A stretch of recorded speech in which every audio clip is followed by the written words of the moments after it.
Cooking during SHTF. This is a subject that I get a lot of questions about, and it's not something that I see very many answers to on YouTube or anywhere else. So today I'll be addressing the issue of not drawing too much attention to yourself while cooking during an SHTF scenario.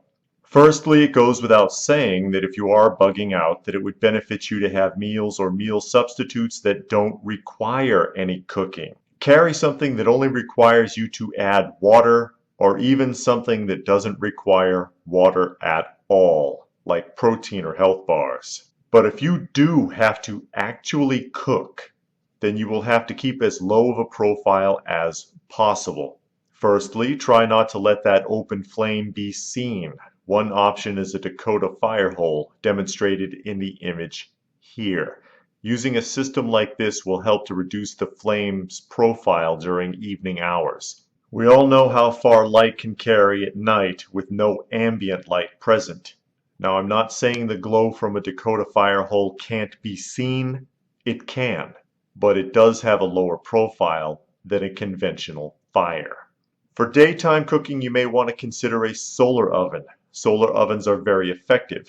That is, provided that there is sunlight. Obviously, lack of sunlight is a major disadvantage here, as well as the possibility of having smaller cooking surfaces to deal with. If you are using a flame, remember to take steps to ensure that your fire is producing as little smoke as possible. Remember to use dry, dead wood.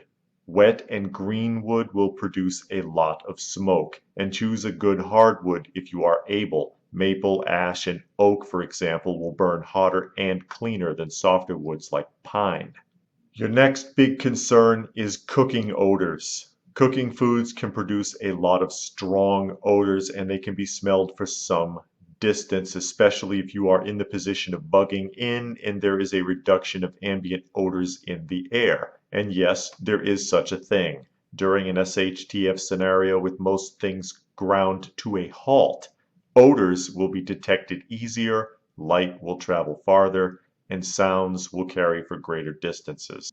And of course, that means the detection of cooking odors is probably one of the biggest concerns for preppers, particularly if they have to bug in. So right to the point on this subject, get out of the mindset that you have to grill everything. You don't have to expose your food to an open flame in order to cook it. Cooking in this way is what carries the most odors. Boil the food instead. And don't season it or add sauces to it until after it's cooked. I know, bland, but it's better than being found out. In fact, use a pressure cooker if at all possible to contain any odors as much as possible.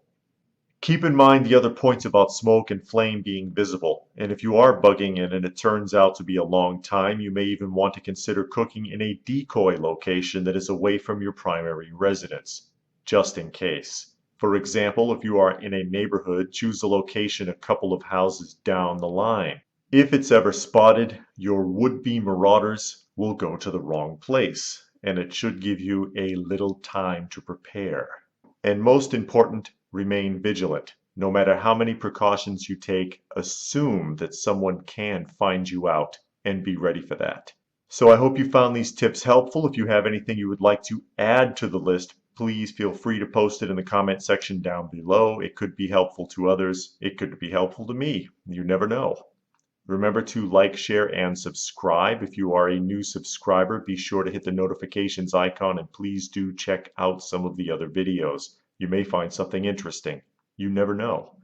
If you would like to help out this channel, there are links for that down below as well. Doesn't happen too often, but it doesn't hurt to ask. So all that being said, stay frosty, folks, and thanks for watching.